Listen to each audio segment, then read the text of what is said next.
Sorry. We'll see it with you. Tuesday, January 16th, 2018. Please stand for the pledge. I pledge allegiance to the flag of the United States of America and to the republic for which it stands, one nation, under God, indivisible, with liberty and justice for all.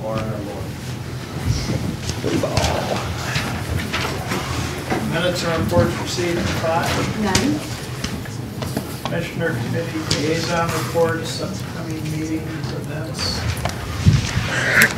Lost my spare money. Y'all need to sew them in there somewhere where I can not lose it. Okay. Hold on a second.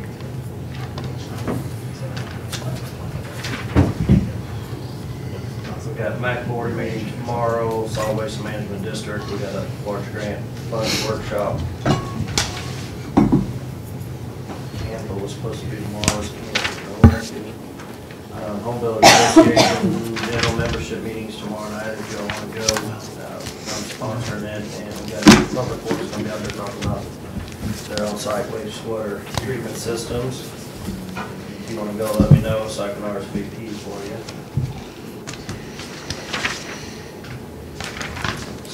That's about it. Several things going on, but nothing. Chamber connection, sorry. Try to get some more information from you after the meeting on that grant, solid waste management grant. Okay? Yeah. Did you put one in? No. Are you just you awarding stuff? Yeah, we got to go over for applications and scoring. Okay. Are you on a mail list from them? I don't believe I am. Okay. Anyway. I need to get you on that list. Yep. Which is over there at the wayside. I've got some stuff to say. Cosmo Pancake Day tomorrow. You're a ham and bean guy. Ham and bean, but we always kind of, we help them, and then they come help us with ham and bean.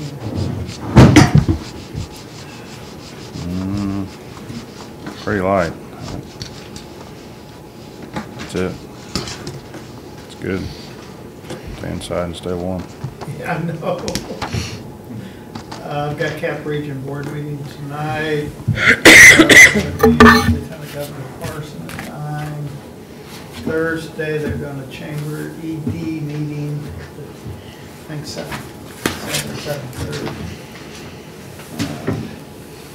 That is all I've got. What are you meeting with Lieutenant Governor about? Going to Pearl Harbor. Oh, Yeah, he's going to be our official representative of the state. Commission comments. Bid and contracts, bid award for 2017-43 structural repair and re-roofing of salt storage dome. We received 2 bids in response to this, Meg Alley Construction and Dome Corporation of America.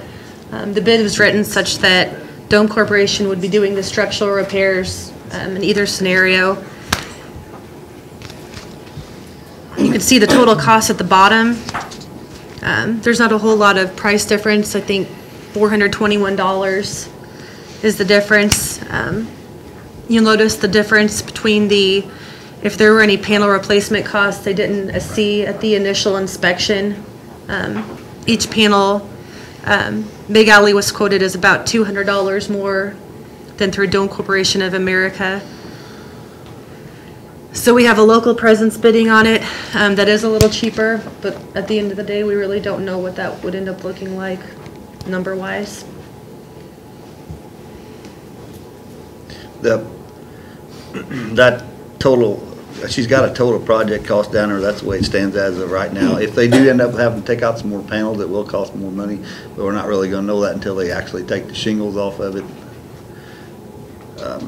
And like she said, there's a $200 difference between one set of panels from McAlley and one from Dome, which is about $200. So there's $421 difference if you end up with a couple panels out, then you're about at a break even on it. If you end up with more than a couple panels, then we could be a little on the other side of it.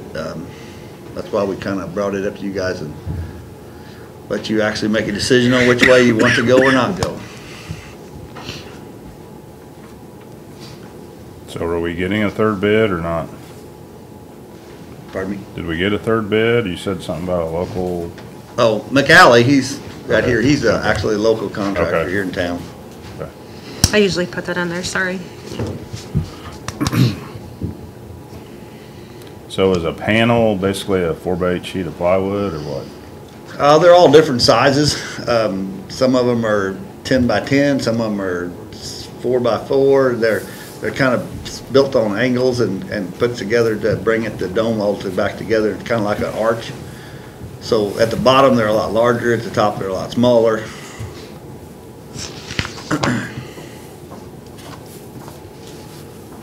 So now you complicated it even more. So panels aren't even a consistent size. So it's not like it's a square or anything. It's just, so you could have a really small panel and it's Well, still. that's one of the reasons why we really kept Dome involved in it, or we want them completely involved in it, because the structural part of the integrity of the dome itself has to be maintained while they take out panels and put new panels in. So we really don't, I mean, even McAlley, he's actually using Dome of America to put these panels in or take them back out. Because we don't want the structural part of it, especially in the top where it's been lightning struck. Several of those are on both sides of it, so they're gonna have to be taken out and put back in a, I'm guessing in a manner which will keep the structural integrity of the building up there while they're doing that.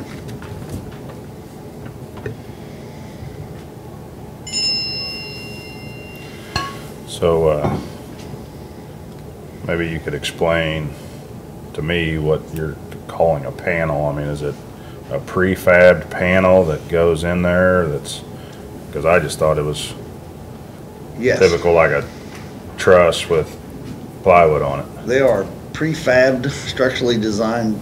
Some of them got crosses in them, the way they're built in there. And then they set into the position and actually bolt through on both sides, and it's across the bottom of them into where the panel was. It was in it now. Okay.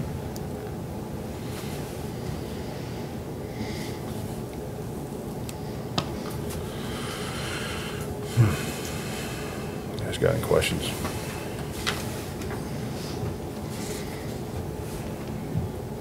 What were you saying about if it's more panels than? Well, if you look at that sheet you've got in front of you, the one for Dome says, like, take panel one, the Dome's price on that is $3,200. The panel from McAlley is $34. So if you had to replace a couple of those panels, just to use those for an instant, that would be a $400 difference in the price on it. We don't actually know whether all of the panels that they've got listed in here now we may end up putting in more than what's actually in the original repair. So you're saying if they have to replace a number 1 panel, that's gonna be the cost. If they have to replace a number 6 panel, then that's gonna be the cost. You're not saying the 1, 2, 3 in order. Yeah, I think so. Right, if we take out a number 1 panel, the price to change that would be, if you, McAlley's would be $3,400 to Is actually. the number 1 panel bigger? The number 1 panels are the small, at the bottom, yes, and as they go up, they get smaller. From 1 to 9, yes. The number 1 panels are bigger than the number 9s. Okay, so if none of them at the bottom have to be replaced or whatever, then there's not gonna be any number 1 Yes, price or Yeah. cost. yes. Across the board, though, the cost that McAlley got from Dome is $200 higher than what they quoted. Yes. So regardless of which piece it is, it's I'm always, just trying to figure it all out. okay. Well, the actual repairs from the lightning strike part of it are what's actually in this estimate here, but the, But the way this looks like is that, okay, well, 1 through 9, but we don't have a price on replacing the 10th panel, so if we have 10 of them that can be replaced. oh, yes, that's, number 1 panel is the lower row of That's the panels. biggest one. And as they go up, each row has another, as they move to the top, they get smaller in placement. Okay.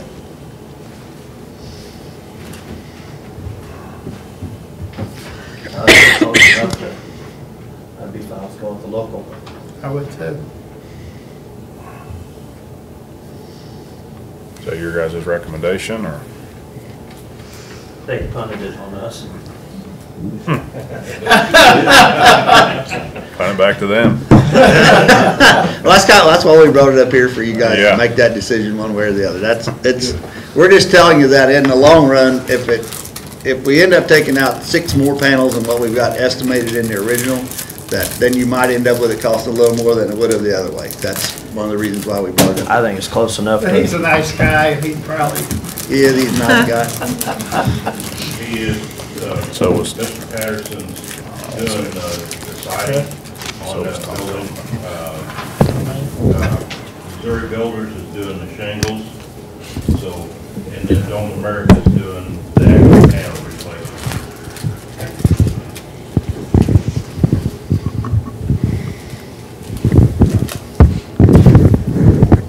So you guys good with Meg Alley Construction? Yeah, They're I'm good. fine with keeping it local. yeah, If there was a bigger discrepancy in the pricing, then maybe we'd weigh it out, but Contract? No, we didn't know which way you'd Okay. go. I move we award the structural repair and re-roofing for the salt storage dome to Meg Alley Construction. second. all in favor? Aye. So I let you do all of them. Yeah. Can't see, can't read. Sound it out, Chris. I've Sound had it out. Debbie hold it here before long. Okay, do we have any unfinished business? New business, accounts payable review? Ask for approval of accounts payable pending review. So moved. Second. All in favor? Aye. Okay, Boy, oh boy. Jefferson City, Cole County Cooperative Projects update. Oh, David. Hello. So, a few things have happened since we were last together. I guess that was, some months ago, 3 or so. So just wanted to come up and kind of let you know what was going on with those projects. And then actually over the weekend, we had some other information on another project we're working on that might be of interest to you all. So I'll share that too. So, I think one of the projects, of course, is the East High Street project. We talked about that before. And that would be the project that goes kind of from Pine Street over towards Vetter Lane. And so Tia Griffin with our office has been the one that's been designing that, and she's also working on the other part of High Street here through the downtown area. So she hasn't worked on it a lot, but has worked on it some. I think we've determined that that we probably will be replacing all of the retaining walls that exist along the southern side of the street. We just had looked at those and thought that some of those perhaps were both in good enough shape and structurally sound that we could potentially save them, but ultimately looking at the interaction with the power poles that are there and trying to create enough space for ADA compliance, it doesn't really look like we're going to be able to keep those. And so it looks like those will be replaced. And so the other part of that project that we've looked at is we've begun to look at the location of the crosswalk that goes to the school. Ultimately, I think we're going to be moving that closer to the top of the hill. There's some sight distance problems where it is now, and so moving that to the top of the hill, changing the red, yellow, green signal, which is no longer ADA or MUTCD compliant, and changing that probably to a rapid flash beacon type situation, similar to what we have down by the Truman Building when we put that in last year. And again, the curb and guttering would be replaced. Looking at the cross-section of that street, it doesn't look like we're going to be able to actually make a uniform cross-section through there. One curb line is, in different locations, is significantly higher or lower than the other side. And so given the access into people's driveways and sidewalks and such, it looks like we're probably going to have to leave that kind of uneven as it is today. So it won't be perfect when we're done, but I think that's what we can do with that project. And so that's kind of where we are. Ultimately, our hope is to still have that ready to bid by probably late summer, and so it would be a project that would be built into the fall and probably go into the winter to get that completed. And so, of course, then the other project that we've have an agreement together is the new high school road. We've been working with the high school, with the school folks on that. Actually, I think we have another meeting later on this week to revisit some of the plans. Of course, if you've been out there, you've seen that they've got a lot of the trees cleared off that site. So I think their goal is now they have the trees cleared to do a final survey to adjust whatever they might need for their grading plan and get that approved, and basically be ready to build foundations for that building at the beginning of April. And so they'd be up there blasting rock here over the next couple of months to get that site leveled off. So that's going well. We still are working with the school district to final out the actual development agreement between the city and the school district, but that's certainly on its way. And then the other two projects that we've got going on that we really haven't discussed, that were part of the original list, but we don't really have an agreement together with them yet. The first one of those is Clark Avenue, and so that was part of the list as one of the projects that we would look at. And so we have a contract that the city signed with Bartlett and West, and they're working together with CBB out of St. Louis to do the traffic study on that intersection. And so we had a meeting with them last week. I think their intent is to do some traffic counts this coming week and then begin to develop that traffic model. And so once that happens and we have some preliminary ideas as to what solutions might be, that we'd be holding some public meetings, and then also some individual meetings with the adjoining property owners if they look to be affected. And so I think that's on its way. I think the intent is by the time June rolls around, we would have that study basically wrapped up. And so ultimately, in terms of any construction that might come out of that, as we discussed before, that would come only if we could get some cost share funds from MoDOT. We do have $1 million something between the city and the county, but we don't believe that would be enough to cover the project. It might cover part of it, and maybe we would undertake this in phases or something. But we'll wait to see what the traffic study actually tells us before we kind of move forward with that. And so for the moment, the city's just taking care of that contract, and ultimately we would, probably, if we were to come to a city-county agreement, we just kind of even up all that money at the end.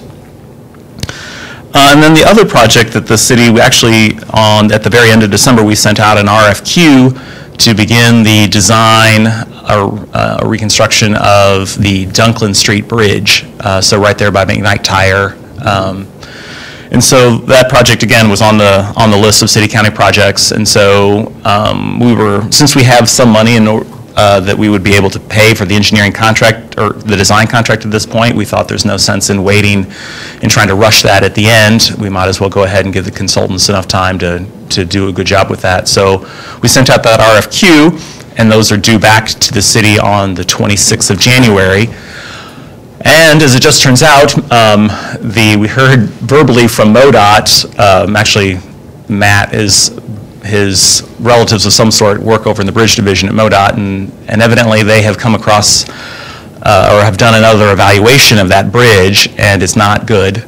And so we might look at the possibility of rearranging and seeing how these projects fall out and maybe working on that sooner than we thought. We had looked at, in terms of the cash flow, that project would come in 2021, but there's a possibility perhaps that could be move forward a little bit. But we haven't seen the report yet, but ultimately what I think we are going to need to do, at least from that verbal conversation, is we're probably going to have to narrow that bridge and force people onto the center. That bridge has actually been widened in the past, and so it's actually the newer part of the bridge that is showing the most damage. And so we might have to narrow it to try to force people back into the middle over what was the older part of the bridge.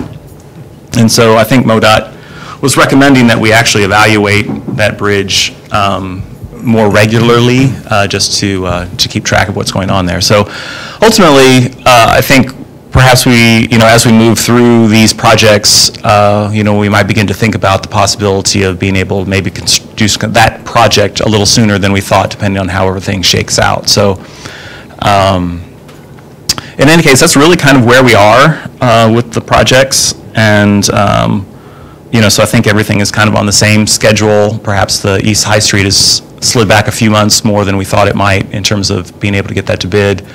But certainly we're hoping for the same year timeframe that we were thinking of before. And I think, Eric, you had mentioned the cash flow from your standpoint, if perhaps that project bled into next year, that would probably work better for your cash flow.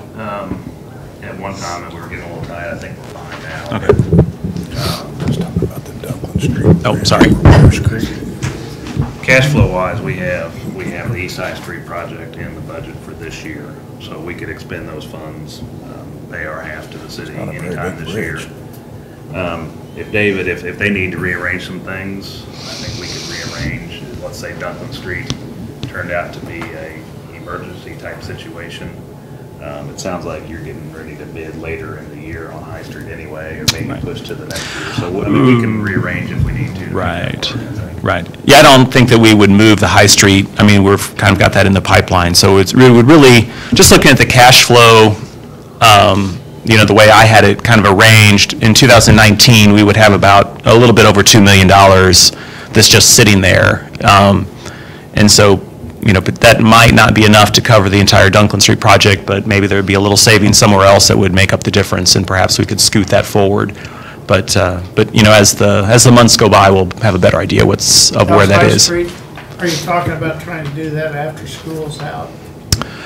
Well, I mean, I think we're going to, at this point, I think we're just going to try to do it as soon as we get it designed. You know, I think it took us a little longer to get the design together for this downtown section, and Tia's the same, you know, she's working on both of those. And so it just kind of depends on how quickly we can put it together. I mean, certainly our hope would be to get it out there as soon as we possibly could, so.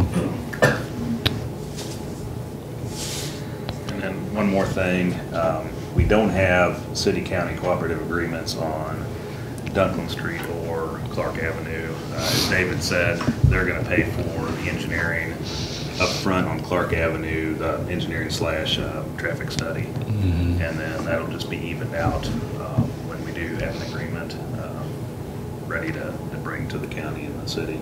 Right. And then on Dunklin Street, I think we'll just kind of wait and see how that progresses with what you find out from MoDOT as far as the complexity of the latest inspection. Right, and that's certainly, you know, ultimately, you know, it is a project that was listed, and if we would like to, you know, enter an agreement just right off the bat, we certainly could put one together and you know, figure out how that language we'd like that language to read. You know, it's just kind of, you know, whatever you guys would like to do. I think the city is flexible on that in terms of holding it off until we actually get a construction contract, and we're talking larger dollars, or if we wanted to, you know, just enter into an agreement now with, you know, estimates, then that would certainly be, you know, fine too, and would get you all more involved from the beginning. So it just kind of depends on what you would like.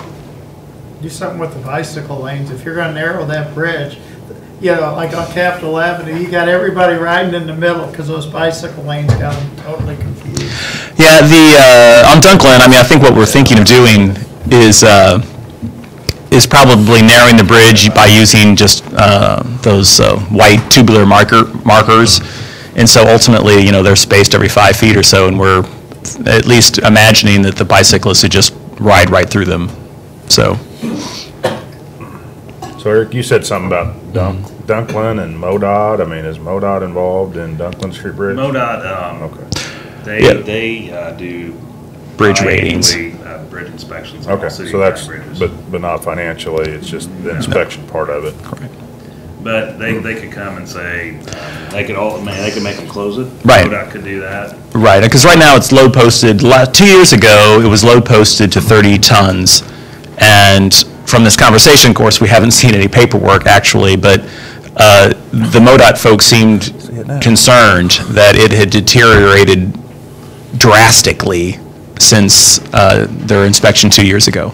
They could also require that a fracture critical inspection be done every year, in which they hire a consultant, in which the city would have to pay 20% of that. Don't know if they'll go to that length. I mean, that's happened to us in the past. So we'll just wait and see what comes out of that. I wouldn't jump to conclusions now, but that'll be more telling whenever MoDOT gets the final report to the city, and go from there on.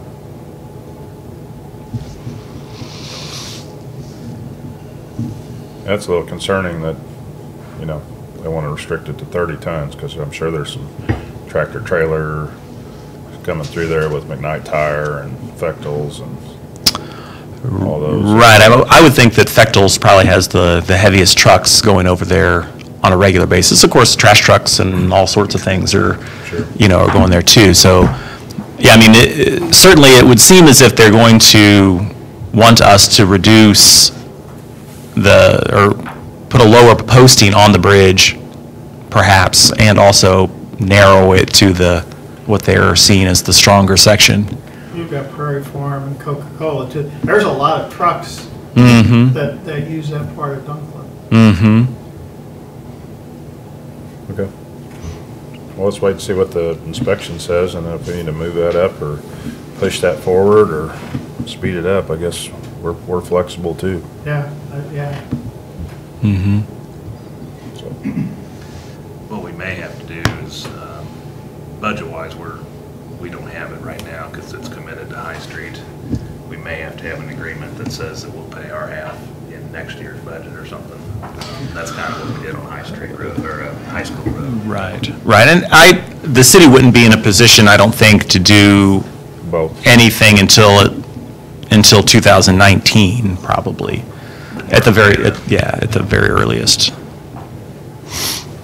So. When is construction scheduled for High Street? The part from Pine to Vetter, I would hope that we would be under construction, beginning construction sometime during the summer. I don't know exactly, Okay. but it would probably be, if we're under construction by the 1st of August, I would be pleased, because at this point, that's about as fast as we can get it done, I think. So you had said something about the east section of High Street there, that you were gonna redo all the retaining walls and some other stuff. I mean, are you anticipating that that's gonna take the cost up higher, or? Okay. No, I think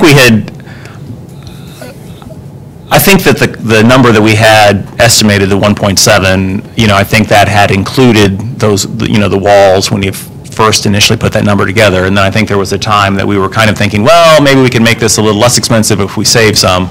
So I don't really think it's pushing that number above the 1.7. It's just, we thought we could, and in the further evaluation, I don't think we can. So, but I don't think it changes the number any. Okay. We want to talk about High Street up here? Well, I know they spoke to the downtown Jefferson City, but I know when we did these sidewalks originally,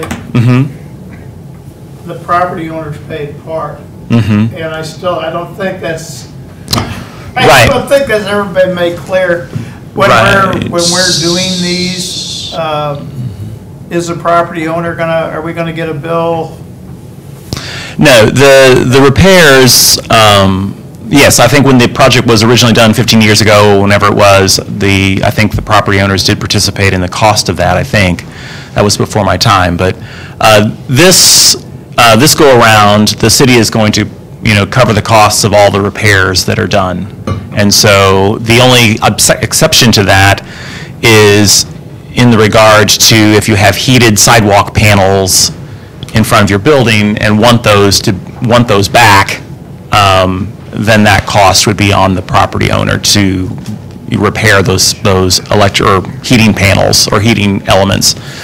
But other than that, the city's covering the costs of all the sidewalk repair that's part of the project. Now, I think you all had talked about doing some additional work along Monroe Street back down towards the alley. I think that's kind of outside what we were considering to be the repair project, and so if that were to be the case, then I think that would be the county's. I don't know. That's not part of the project. I don't know if there's some other agreement that could be worked between the city and county on that, but I think at the moment that would be the county's responsibility if they would want those sidewalks to be redone. So that piece, sort of the normal looking concrete that exists now along Monroe Street, as opposed to the exposed aggregate. So when I had met with Tia and Matt, they had kind of indicated that the sections in front of all the county buildings, we would bear the cost for that. So. Well, anything that you would want to do that's outside of what already exists as the exposed aggregate concrete Okay. would be additional to the project and would probably be borne by you all. Okay. Anything that is repairing the existing exposed aggregate concrete is being covered as part of the project cost Okay. at the city's expense. So the stamped concrete. Right, Inlays correct. and Right. some of that stuff. so- Correct. Okay. Okay, great. I'm gonna go back to the co-op project study that we're doing on Dunklin and, Uh-huh. I mean, Clark. yeah, Clark. And Uh-huh. they go from, I guess, 50 to Hillcrest. Right, so the limits that we had, as we had described them, were from basically all of Clark Avenue. So it would go from McCarty Street back to Hillcrest. And so, but the main focus ultimately would be at the entrance and exit ramps and Miller and Elm, and then Dunklin are kind of the main intersections, but we wanted to capture, you know, a little bit back in each direction. And certainly, you know, looking back at the EIS study, you know, they had envisioned perhaps the realignment of Clark Avenue and pushing it to the east as it comes up towards McCarty to get a second entrance into the MSP site. And so part of what we've discussed with the consultants is whatever it is that they design there, you know, would have to, in the future, accommodate a potential realignment of that part of Clark.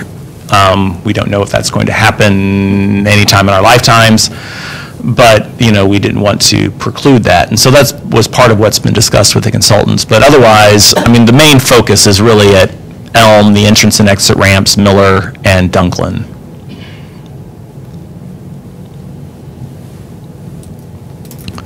But we're not projecting doing anything in this sales tax cycle with that, are we? Well, That's gonna be pretty costly, anything we do there. well, there is, in this sales tax, there was basically 1.2 million combined city-county money that was earmarked for Clark Avenue. It was somewhat vague in what that meant. And so ultimately, there could be a small project of some sort there, maybe focused on, you know, the largest problem, or perhaps focused on, you know, city right-of-way as opposed to MoDOT right-of-way. But, I mean, ultimately, our hope is that since MoDOT has reinstated cost-share funds, that if we kick in $1 million, that we could entice them to spend some of MoDOT money, and we could kind of fix the whole corridor. I mean, so that's really our plan, or at least our hope. And so if that doesn't play out, then certainly we'd have to pare the project down to something much smaller than a fix for that entire section. They had talked about, I think originally when they were redoing Clark Ave, the bridge of Clark Avenue and all that, of maybe trying to do something there at East Elm. And it just, we couldn't make it work, I don't think, but. Right, I think part of it was all about timing at that point. You know, they were trying to push that Clark, or the Lafayette Street interchange. I mean, they were pushing hard to get that under contract, and so I think Clark Avenue probably suffered because of the time frame. You know, they just didn't have enough time to do anything more there. And I think, too, they were also, you know, it's hard to perhaps model exactly where traffic would go once Lafayette would open as an interchange. You know, would that draw traffic away from Clark Avenue or not?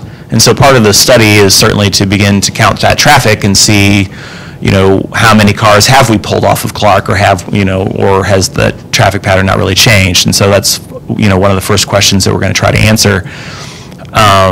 And then, you know, certainly the issue at Clark, you know, certainly in the morning time, I think the biggest thing that people see, you know, we have a lot of folks coming eastbound on the highway, taking the exit ramp, and then wanting to immediately make a left-hand turn onto Elm. You know, that seems to be the heaviest morning movement, which causes the most difficulty, you know, because there just isn't enough space there. And so, you know, that And of course, then we hear complaints, quite a lot about the odd geometry at Dunklin and Lafayette. And there are some crashes that have happened there. And so we hear that as a problem.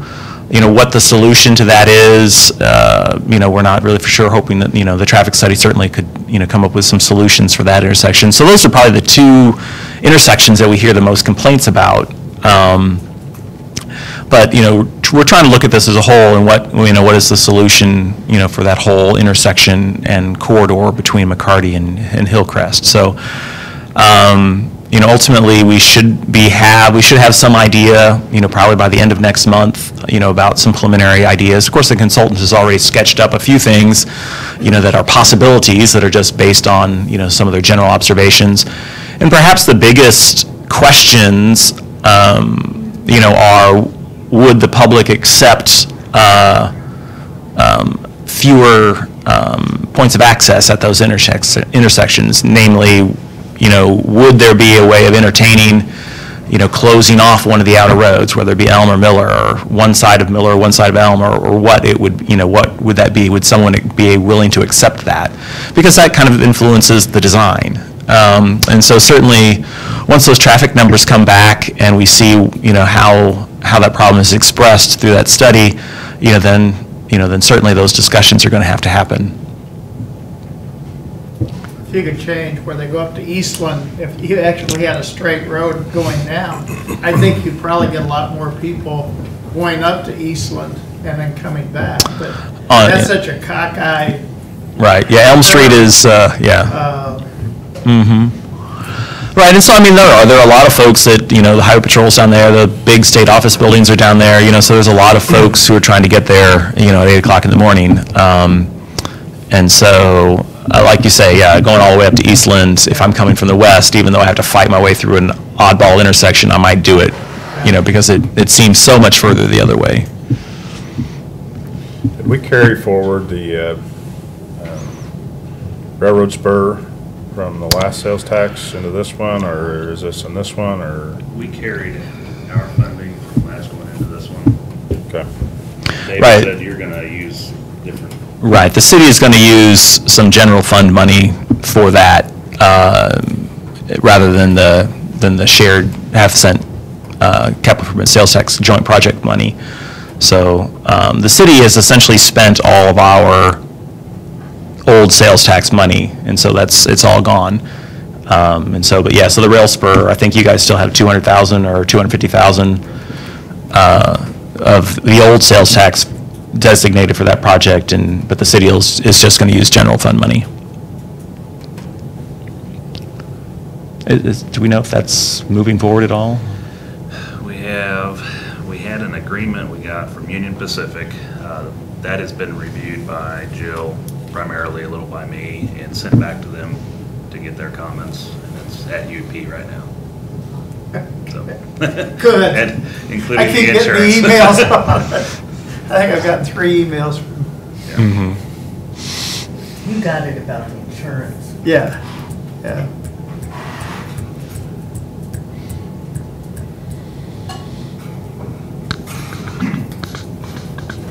Yeah, just the only concern is if we try to, obviously we need to spend all the money, but only being at the beginning of the second year of the sales tax, there could be emerging things that come up, and if we're going to leave that $2 million there at MSP, it doesn't leave any money to do anything for economic development. So just something to keep in the back of your mind.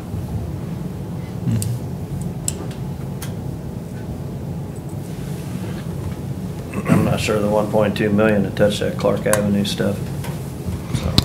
Well, it may not. No, I don't think it will. I could be wrong, but I thought that number came out of maybe just the intersection of Clark and Dunklin. Because that was the thing that kind of was driven by that Chestnut Street closure idea. Right. So the whole intersection itself really is kind of banking on getting some cost share money from MoDOT. I think if that doesn't pan out or it takes too long, then you're probably just looking at the intersection in Dunklin. It's the first thing, if there's any money spent at all. Right. So. But really, it just kind of hinges on getting the study done, figuring out what the best alternatives are, getting MoDOT involved, which they have to be involved. There's STP funds used for part of the study. Right, yes, yeah, there's STP funds that are actually paying for probably 75% of the study. But then once that's expended, then there wouldn't be any more STP or grant funds. It would have to be cost share funds at that point. Yeah. So MoDOT is involved just by the nature of it being an STP project, and, they're gonna have some input. Right, and certainly, as we get the study back, we're going to have Trent Brooks and whoever else, from their traffic side who wants to be involved in, reviewing those the alternatives and such. Certainly it's our intention to try to pull MoDOT along on this. Because a lot of of the two problems I mentioned, certainly Dunklin Street has gotten a lot of complaints, but certainly the on-ramp or off-ramp and Elm Street intersection is the worst one. So That's terrible. It's certainly our hope, and Jeff, you're right. If it were just up to us and the 1.2 million that we've got earmarked for this, certainly we were not going to be able to address both of those issues. It's really dependent on getting the cost share funds from MoDOT. And that's kind of why we have, from, the way that we have these projects kind of listed out, that's why we don't have the Clark Avenue set for any type of construction until 2022. So we've kind of pushed that off to the very end, thinking that, it might take us that long for MoDOT. We'll apply for, our intention is to get the study done and then apply for cost share funds. And we're anticipating that might take us several years, to get that accomplished. And so that's kind of why we put that project at the very end of the sales tax, was to wait, to give us time to get those funds from MoDOT. Well, sweet talk Dave Sylvester. Yeah, we just need to buy Dave a house over there off of Clark somewhere, and then maybe. Yeah, you leave him alone where he's at. He's on the inside, he's in a good spot for us. Can I ask you one more favor? Sure. This alley back here, it seems like when the city's cleaning, they kind of ignore it. And what I've heard is they say the county's responsible for maintaining it. But you've got library, and then you've got the Methodist has their school. There's more traffic on this alley than on a lot of our other alleys.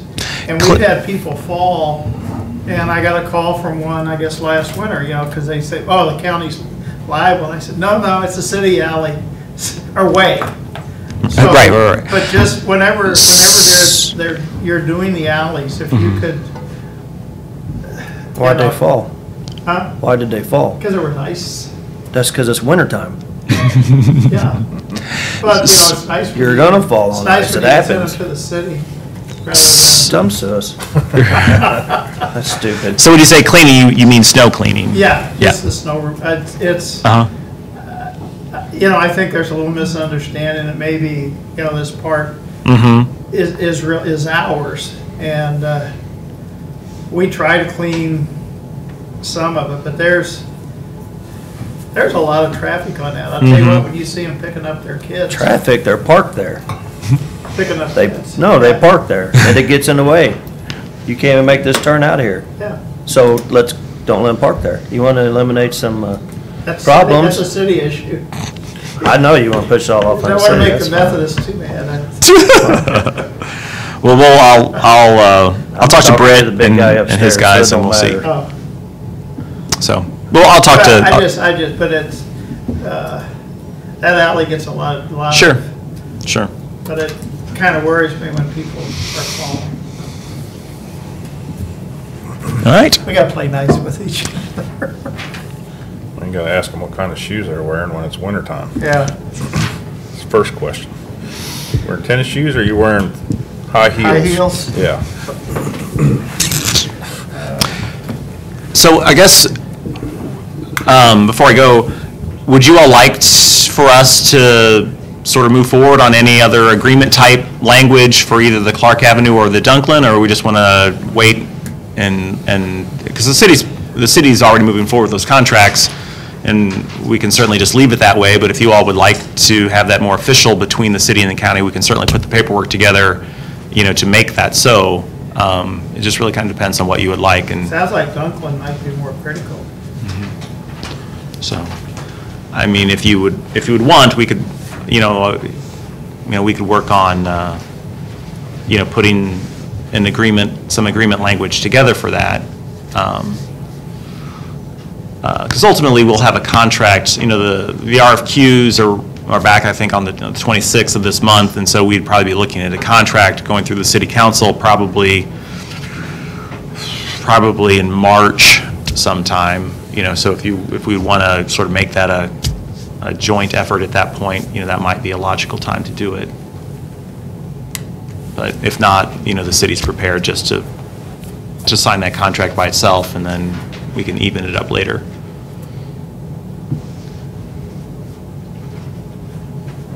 I'm good with moving forward on Dunklin.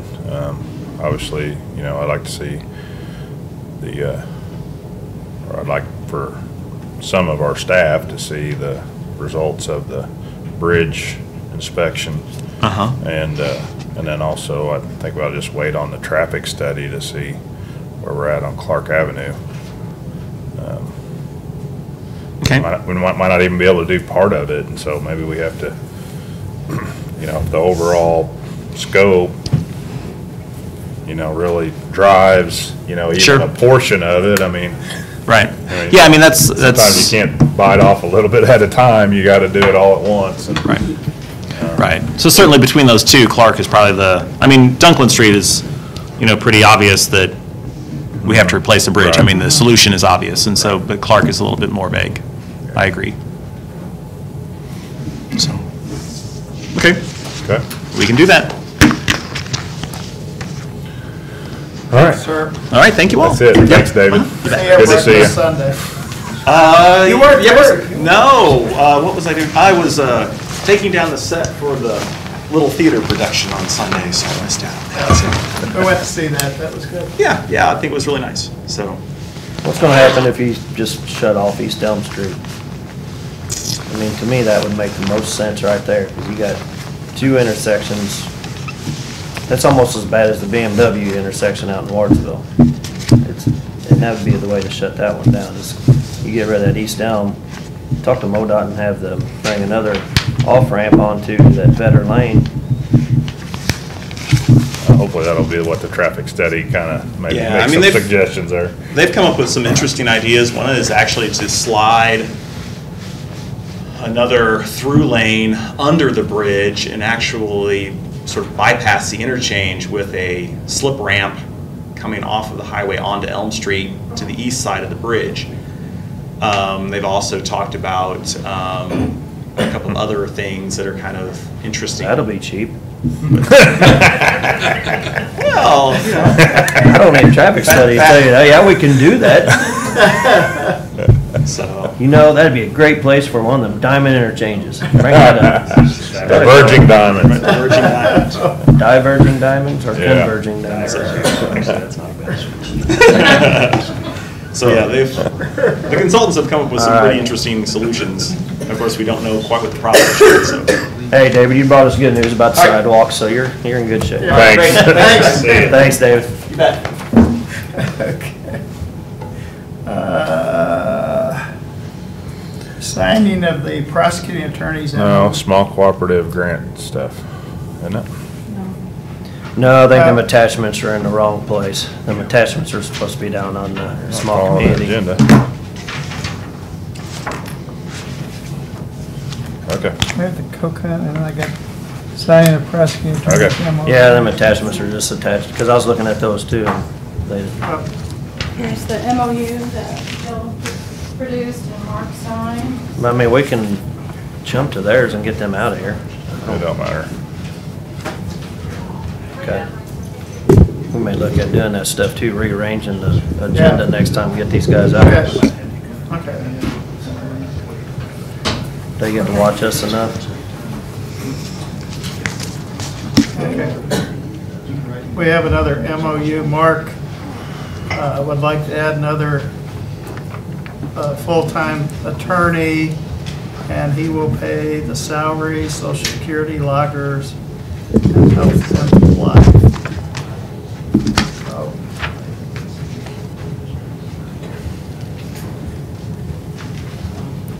I think that would put him up to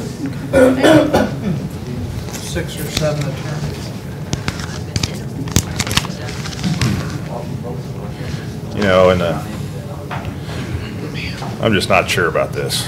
I mean, obviously, he's paying for it, it's add another person, but, you know, I'm just kind of tired of doing the MOUs, and then I'm also a little upset that we got a lot of our law enforcement, our prosecutor, and our judges, and everybody that don't seem to be getting along and working for the same goal. And, I mean, it's like we've got a lot of fighting and bickering and you know, it's just, I mean, I just like to see us all work together, and I don't think that that's happening. And so we can have all the prosecutors that we want, but that doesn't get our cases to court quicker. It doesn't relieve the burden on our jail. I mean, all these things relate. And so, you know, if he hires another prosecutor, what's that gonna get us? Does that mean that they're gonna they're gonna try the case in 30 days? Or 60 days, or even 6 months? Because there's cases that are going on for a lot longer than that. And so, you know, I mean, we can hire all the prosecutors that we want, and he can pay for them all, but if it's not helping the system. Well, my understanding is that by having an extra assistant prosecuting attorney, you can move the cases along. Their workload is, I know, a public defender, you know, his, you know, they're wanting more attorneys because they're saying that they can't handle the workload either, so.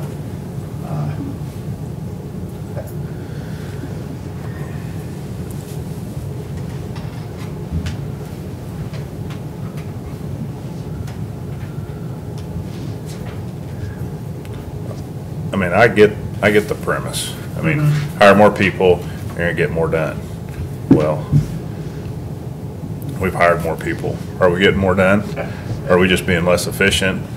You know, we just can't keep going down the same road. I mean, obviously, every elected official that came up here during budget time, number one thing they said is we need more money for salaries. Well, I mean, people that have their own funds, they could use that money for salaries. They can hire more people. They can do with it however they want, really. But it's not fixing the problem. And that's kind of where I'm coming from. I want all of them to work together to fix the problem. I mean, it's not perfect, but if we're not working together, it really doesn't work.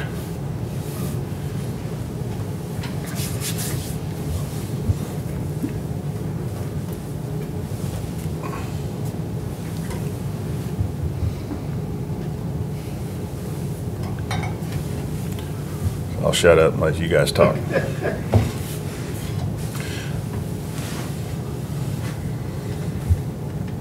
I don't know if you'll ever get the prosecuting attorney and the public defenders to work together. I don't know. Yeah, it sounds good. I just don't know if it's doable.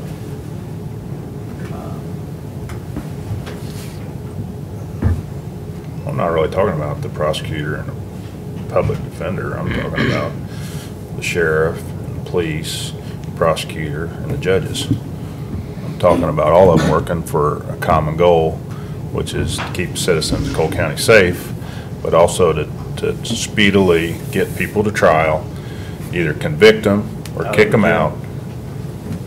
Don't have them sitting in the jail Yes. for extended period of time. Yeah. Well, I mean, obviously our pretrial release helps, but, you know, we talk about per diem and all that stuff from the state to $22 a day. That's all great, but when they sit in jail and we dismiss the charges, or we get a conviction, but the judges give them time served and they don't spend a day over at Department of Corrections, we get nothing. $22 a day is peanuts because we're getting a big goose egg. I mean, so, you know, I even said, well, we'd be better off to pay their bail and kick them out because it would cost us less money. When they sit over there for 10 days at $50 a day, it's $500. They got $500 bail. We'd be better off to pay it, get them out of our jail. Now, I don't think we want to do that, but when you start talking about dollars, we kick enough people out of our jail and we can backfill with federal prisoners, we actually make more money. So, I mean, and everybody that's over there is entitled to a speedy trial.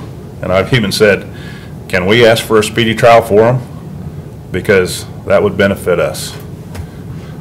I mean, either charge me, try me, convict me, whatever, but speed up the system. I'd like to see them speed up the system too. I don't. So what guarantees do I we got? don't know what the answer is. I mean, that's all I'm asking. Yeah. What guarantees we got? Yeah. I mean, obviously there's people that are over in our jail that are a danger to society. And then there's people that aren't. We didn't talk about these at all during budget, did we? Is this one No, that this came is up a brand new. afterward? We had the MOU for full-time and part-time, and then Mark, when he brought down the MOU that we approved last week, asked for this. He wanted to add this on to the MOU we already had. And I think we said it would be cleaner to have him sign for the two that was in the budget, or not in the budget, but two that we had, and then come up with a new MOU. So that's what he did. Right, this is a brand new person that we didn't talk about. No, no.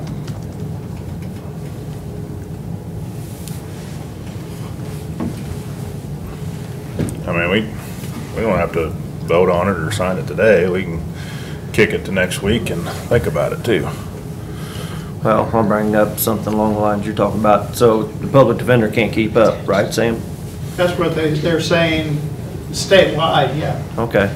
So then why do we have to have more prosecutors if they can't keep up with us right now? But right now, we have less prosecutors than they have public defenders. So then they Although should be able to keep up with public us. defenders cover 3 counties. I So they think. should be able to keep up with us. Right? I don't know. So where's the holdup at? Build another courtroom? Time for the jail to go down? Well, we have Judge Scholmeyer coming, and I think I've heard that Rich Callahan's going to actually start doing some, But if they don't have public defenders there to defend them, then what good is it gonna do to throw more cases in their lap? let them defend themselves. We've had a couple really crazies who asked to defend themselves. We got those out in the free world, Sam. They don't in jails. I don't know how, the courts, I don't know. Well, we can punt it Why or not? whatever. Why don't you know? Yeah, my father was an attorney, my grandfather was an attorney. See? You I did should not know. want to be an attorney. I watched Perry Mason when I was young. That's all I get. I think maybe you're onto something, Chris. Maybe you can get the judges together with the prosecutor, with the sheriff, and you guys, I know you can't tell them what to do, but you guys can figure out what's, let them know what's important to you guys, which is the money.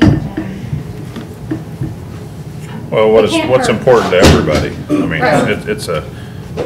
it's not just us. I mean, obviously, we're concerned about cost versus revenue and everything else.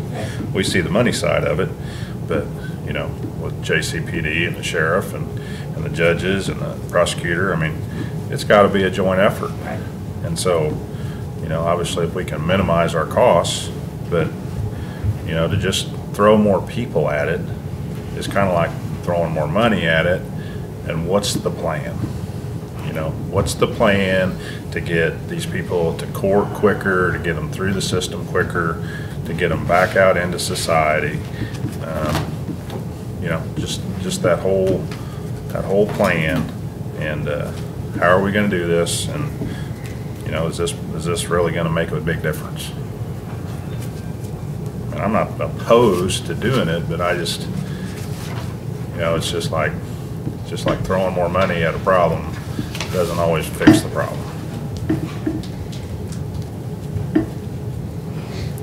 So I'm not saying no, but I'm saying I'm very concerned that we can have all the prosecutors that we want, and do we even have space for them? You know, they're already out of space up there, so where are they going? Eric kicked Kristen out. No, they're not. That's what they want. So.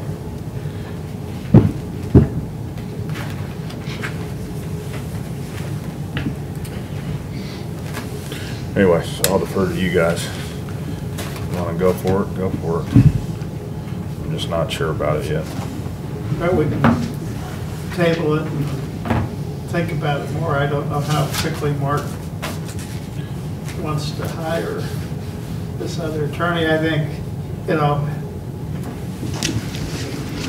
if the public defender gets more attorneys, if we have more attorneys, maybe you can do it more speedily.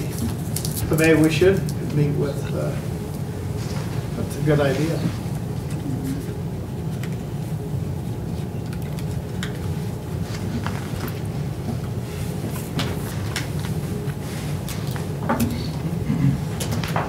What? What? What? I already said I was ready to punt it. For now. Okay. I mean, I think we need Put to it have back some on more- next week or And, a you know, couple weeks or? see what Mark's got to say about it, where he's needing help at, or what justifies hiring another person. I mean, just because you got the money sitting there in that fund, doesn't mean you got to just start hiring people. I mean, what did he tell you? What was the reasoning for adding a position? Well, he just said, part of it's kind of like what Chris is saying, by having another attorney, he can maybe, you know, be a little speedier on bringing some of these people to trial. So then, do we watch and get some statistics at the end of the year then, and see? Well, then We've let's added several people let's over have a the last goal. couple of years. Let's have a goal. A couple people Let's bring over a them couple years. let's bring them to trial in 60 days or, you know, with a maximum of 30-day continuance.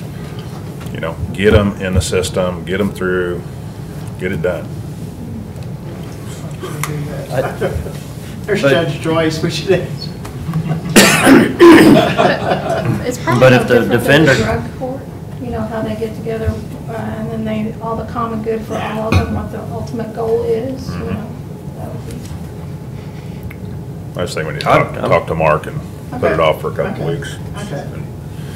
And give us some time to talk to some other, Okay. talk to the judges. okay. I mean, you can hire as many people as you want to, but if you don't have the materials there to finish a job, that house isn't gonna get built any faster. So we can keep throwing all kinds of people, putting them on the books. All it's gonna do is cost you in the long run, so. Okay. And that's kinda what I'm getting at with the defender. If they're not gonna be able to defend them, we can't get them to court soon enough, Yeah, it's kind of a double-edged sword. Okay. so. Okay. We will table that. Now that I get to read all of this. Or do we want to go ahead and do? Well, it shouldn't take long. Should it? Pardon? Okay. Order of the County Commission of Cole County, Missouri, accepting a proposal for underwriting, selecting an underwriter in connection with the proposed issuance of limited general obligation bonds for the Randall Drive Neighborhood Improvement District project, acknowledging certain disclosures pursuant to MSRB Rule G-17 and repealing a prior conflicting order. So other than that last little line, this looks very familiar. Yeah. You guys did do this. Last week, Joy found out from Ameritas, can't say it, that they have closed their public financing due to all the new tax reform issues that have come up. So in the meanwhile, they've sold their company to this other new company, which is called George Braun and Company. So basically, this is doing the same thing. They're agreeing to the same terms, and Tony and Joy both agree that this is what you guys should do, is just award this to the new company. And we're in the whereases, it takes it away from the old company because they went out and put it to the new company. And all the whereases under that order. So, and we're Joy's just- available if you want to talk to her. We're just removing the order from Ameritas. And giving it to George. And it's B-A-U-N. That's in the second whereas. On that same order. On the order. Yes. And then the letter that you signed before, that G17, is now a letter to the George Braun and Company. And Tony is available, or to G17, the order.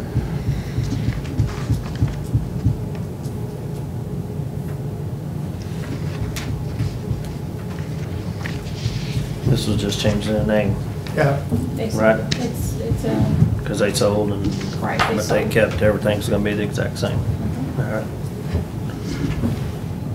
I'm But the fine way with it. Sam read it is how the minutes should Yeah. read.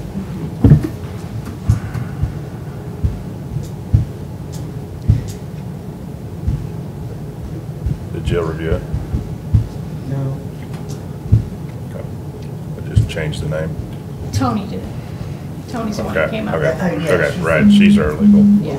Lawyer for the projects, Okay. bond counsel. We can probably approve it pending Jill's review if she Well, finds it's a problem. Tony's our legal counsel on that, right? Yeah, she's the bond And counsel. Joy does the financing, right? And this is selling all of it to the George Braun. Basically declaring the underwriter. Bond, Can I say it? bond, Long. Okay. which is tree in German. Is that why old Tom is wrong? You got it. So we good with it? Yeah, I move that we approve the previous red order. second. All in favor? Aye. So do we need to repeal the prior order? That just did that. It's I in thought you the- said everything except for the last part. It's in the whereases on that order. Okay.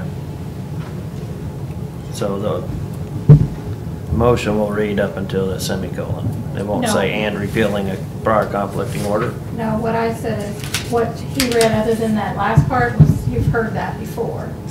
But the order is all of it. Why you gotta try to confuse I'm me? sorry. Yes, the motion was to repeal the prior conflicting order as well. Which is in the order part Yeah. that we read and we were approving, which you didn't have to actually say you're repealing the prior order. Yeah, that's it. All right, just move on. But I did send you some financial stuff on that this morning. So we're moving forward on that, to finalize that by March 1. Good. Perfect. Okay. Small Community Cooperative Project Funding Guidelines and Application. Okay, I've, Melody attached the documents to your agenda, so you should have those in front of you. When we did the half-cent sales tax for this current period, we added in, or the commission added in, $800,000 for cooperative projects to be done with the 7 small communities. And that would be in addition to the $100,000 that they get for what they usually use for, is for overlays. So this would be on a competitive basis, this $800,000. To disperse that money, we came up with a a program for applying for these funds, and we use the Road and Bridge Advisory Committee as a review. Chris is on that committee, and he was heavily involved with the review and giving comments. The application itself is kind of patterned off of one that MoDOT uses for ranking applications for enhancement funds. So we use that for a guide and then kind of fine-tuned it to match with what we would expect for the county. So just some highlights. The applications would be turned in or due June 30th. We would rank them. The Road and Bridge Advisory Committee would be the ranking committee. They would do that the next month, and by the end of July, we would know who would get what funds based on the projects. The maximum amount per project is set at $250,000, and the intent is to award all 800 with this first round. If for some reason we don't get enough applications or some other issue or whatever that we don't give it all out in the first go around, we would do another round of applications in 2019. The communities would have 2 years roughly to complete a project. If they are awarded the money, they would have to sign an agreement with the county. The agreement language, we haven't come up with that yet, but it would be just basic that would spell out the general items that they need to adhere to be able to receive that money. The money would be given out on a reimbursement basis to the community. They would submit invoices and we would pay them directly. We wouldn't pay it directly to the county or the contractor. We would pay the community, and then they would have to pay their invoices. We're not going to be involved in the contracting side of it. They would have to do that with the contractor. They would have to bid it, and it would spell out in the agreement that they would have to go through a competitive bid basis as required by state statutes. I don't really have anything else. That's just kind of a summary of where things are on it. Do you have any questions? Have you had time to go through it? One more thing before we get to the questions.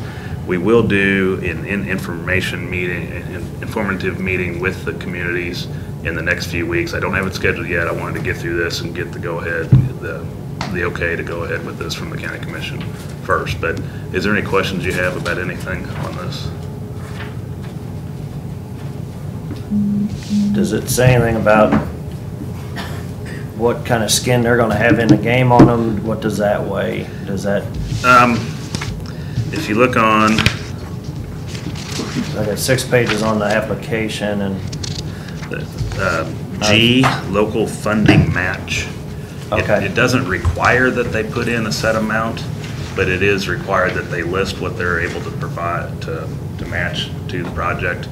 I think there is a category, a discretionary category for the people doing the ranking, in which they could give 10 points based on whatever parameters they look at, but that could be one of them. They could see, well, if this community's not putting any money in, maybe it's not, doesn't rank as high, but that would be up to the raters to make that decision.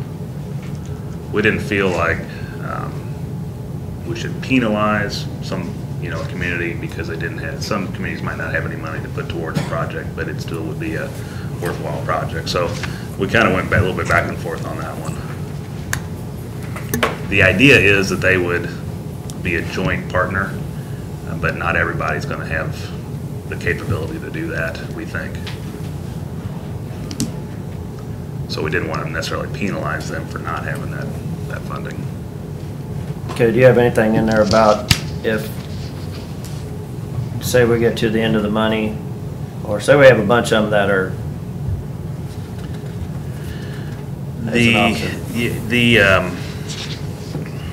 good question, Jeff, and as we make you feel better. Would you wait for one of those? Take a selfie. Well, we've run into these before where we get the money, you don't want to turn really any of them down, so you want to try to help them all to some extent. So that would be at the discretion of the ranking committee, And I think if it came in that there was 5 really worthwhile projects, and it totaled up to $1 million, that they would just have to cut a little bit out of each to hit that 800. We didn't say specifically that, but the ranking committee would award a dollar amount. They're not just gonna, let's say a committee or a community applies for a full $250,000. The ranking committee would not have to give that full amount. They could give 200. And I think that'll be all part of the discussion once we get all these in. You know, how it all, there's a lot that will be decided during the rating period to determine who gets what. A lot of it's gonna be discretionary, potential for maybe some people not to get as much as they wanted. But like you said, everybody that turns in a good application, wants to do a good project, I think we want to work with them. I don't think we would X out anybody just because, you know, the other ones had a better project or something like that. I think the idea is to, you know, get good projects out there, get these communities interested in doing things in their towns to improve their whatever it is that they want to do. I know we've had some interest from at least 3 of them expressing some desire to do some projects. Only one of them, for sure, I would think would meet that full $250,000. The other ones would be a little smaller, but we just don't know. And this is brand new for us. We're really. Yeah, I understand. That's why I'm throwing some of really- this in there. We've run into this on some other grant funding things. So, I mean, that's fine. I think it was, you know, gone through it pretty well. Just some things that I thought we might be able to Yeah. look at or make sure that we consider it. I don't even know if you want to put that in the application, whether they would accept anything but 100% of the funding or not. Y'all can kick that around. Yeah, that might be a good question under. Then the only other question that I had was, you've got the Road and Bridge Advisory Committee. Would it be a problem to have, well, if all 3 of us wanted to sit there and judge them, would that be a problem? Or, I mean, you sat in through a lot of the meetings with putting this up. I don't really want to be on either. The intent would be that the Road and Bridge Advisory Committee would rank them and recommend to the county commission what to award. Okay. I think ultimately you would have the authority to make that decision. Okay, so we'd be able to look at the scoring and almost score it ourselves too, and then decide. It wouldn't hurt for you to review them as well, yes. I'd like to. Okay, that makes sense. I think you want a separate, I don't think you want to be directly involved in the. Eric, if you don't want us at the meeting, you can just say so. No, I agree with you, that's They're fine. liable to TP your house or set your car on fire or something. No, I think y'all did a good job on this, and it gives us some good direction, and there may be some headaches in it, but, hey, this is government, there's gonna be a lot of those. I can guarantee you there'd be some things that come up that we didn't quite think about totally, and I think if we would have the right to kind of make some tweaks as this process goes along, you know, I think we're gonna have to. We just don't know what's gonna happen, what the end result is gonna be. We've got a pretty good idea, but there's just a lot of unknowns this first go around, so we gotta start somewhere. Yep, I agree. So, I mean, obviously, we can, if we get this kind of approved, you can send this out, and then possibly before we have that meeting, you may get some feedback, or even during that process of them putting their stuff together, we may have some questions that come in, and we could do an amendment or something to address those things. That's exactly how I would see it. Yeah. Okay, You're gonna work on an agreement with them once the selection. Yeah, the actual agreement form, haven't gotten to that yet. When we do these with MoDOT for BRO projects, they're like 20 pages long, and they're obnoxiously long and hard to follow. I don't want to do that. Maybe just a couple pages, spell out the basics. I don't want to put something on a community that makes it, you know, where they can't understand it, and they got to hire an attorney to look at it and all this stuff. I don't want to get there. I just want it to be simple, straightforward, covers us I think the only thing you're gonna have to worry about is some of the timing issues of the payments to them, to us, kind of thing. You're gonna wanna make sure that we have some sort of progress reporting or something in there, and that there's a cutoff time-wise as to when they have to submit those bills back to us. Like, they can't wait 6 months and then here's my whole project paid off. Okay. So I think you're gonna have to keep on top of that timing issue in the agreement. Okay.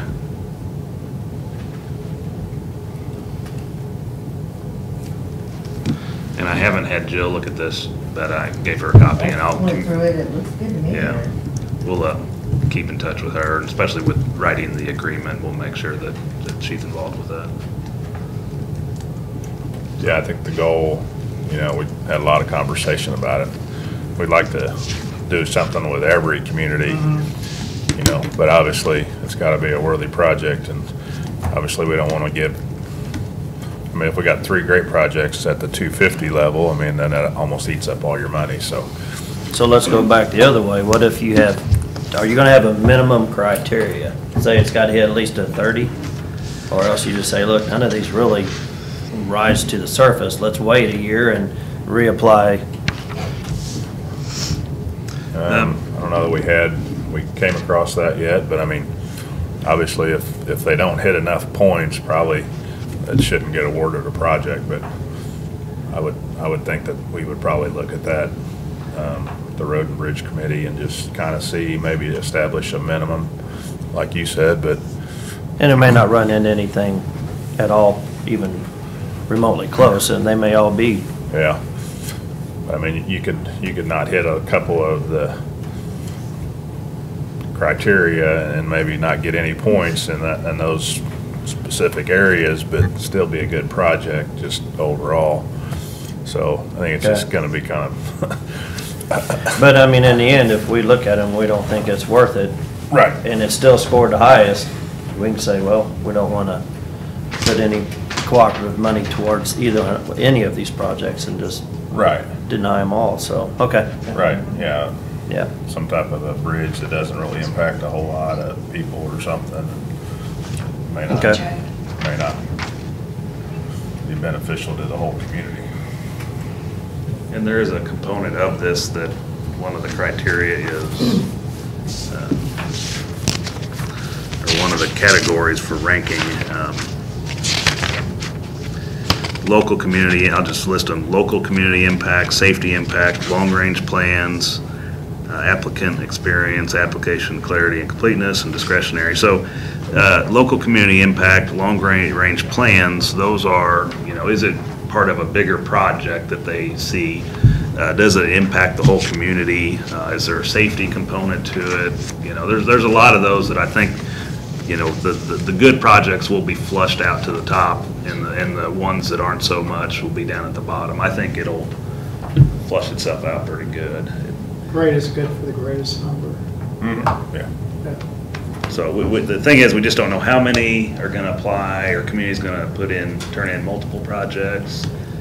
We just don't know. Some of that we might find out as we go through the initial part of the, getting the information out to them, and they look at it, and we have the meeting. We might. The community's meeting, Carrie and I are supposed to talk, you come talk, because we really get a pretty good representation from all our communities there. I'm actually on the agenda for March. Yes, So well, this is February. Right. Yeah, I'm interested to see what you're gonna say. We got all kinds of money. I would take selfies. Pick on same day, I love it on Tuesdays. I'm good with it, so I don't have any more questions right now. If we think anything, we'll send them to you. Yeah. Do you all agree with mailing this out, emailing out to the communities, and scheduling a meeting then? Yep. Okay. I'll schedule a meeting, invite you. If you can make it, great. Don't feel like you have to. It'll be at least 2 weeks from now, Okay. maybe a little more. Be good. Okay. Great, thank you. Yep. Yep, great, thanks. Yep. That was longer than a Father Doyle sermon. Sorry. You all ask questions. It's a great question. That's what I did what it was. Eric, you know how to make a guy feel good. That all it takes is, that's a good question, Jeff. Mayor, here's a You know, sometimes you have those ones.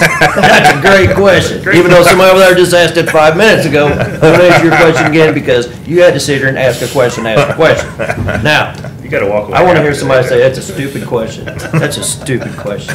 Why are you even here? Wouldn't that be great? That would be better. Okay. I'm gonna do on my campaign. Do we have anything else Speeches before we or go into something. Any closed questions? session? That's a dumb question. Save it for say Yes, we better go into closed Do you have session anything to together. give No, I don't. I'm sorry. And we digress. I was wrong twice yesterday, so I'm needing to pick up the pace. Were you? You were wrong twice, Yes, and you admitted to it? yes. I lost a soda or something on one. Oh, yeah. Okay, make the motion, Mr. Chairman. Make a motion, we go into closed session pursuant to section 610-021 of the revised statutes of Missouri. Commission will go into closed session, to discuss the following personnel issues, section 610-021-13. Second, Roll call? Sam, Yes. Jeff, yes. Chris. Yes. Somebody take notes.